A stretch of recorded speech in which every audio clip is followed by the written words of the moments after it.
Hey guys, welcome back to another video by Fully Informed Trade, or Fi Trade for short, knowledge for everyone. My name is Alex Cho, and right now I am going to be talking about coal, KOL, and of course the coal ETF, so the actual black coal, you know, the stuff you use to burn and create energy. Yeah, the stuff you use in a coal power plant, that stuff. Yeah, so this is what the KOL is. And right now, coal is pulling back on the session. It did fall from 24.90 all the way down to 23.70 over the past two sessions.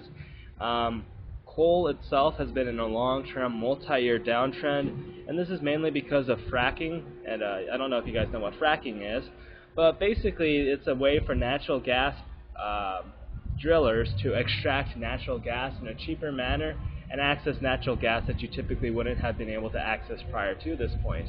Now, because there's such a huge surplus of natural gas in the market, what's happening is that all forms of energy production, or all forms of energy in general, are falling in valuation. It doesn't matter if it's uranium, it doesn't matter if it's coal, the value of solar panels are dropping, all forms of energy production are dropping in value, and that also includes crude oil as well. So this long-term trend, or this negative downtrend in energy production, is mainly because of a competing factor, or a third, yeah. So basically a competing factor. The elasticity of all these products are being questioned right now. So it's gonna, and because the elasticity is being put to question and the value of all these pure commodities, is making the values of these things very volatile, and this has also been causing the downtrend in a lot of energy commodities, such as coal. So another thing that I do want to mention, that it was a key statistic that I read from the Wall Street Journal.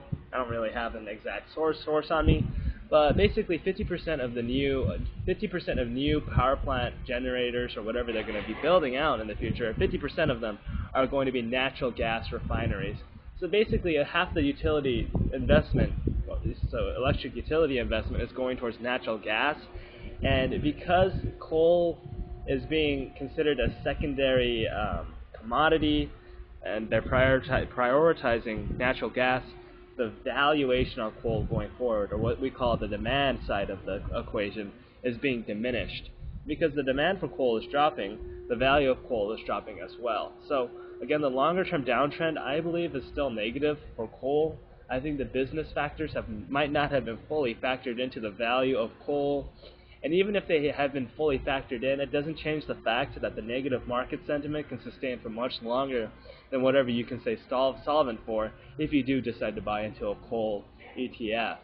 So generally speaking, it's a bad time to be buying into energy commodities, but it's really easy to be shorting these energy commodities, because again, you know, the trend is your friend, and at this point, you know, it's most likely going to fall lower.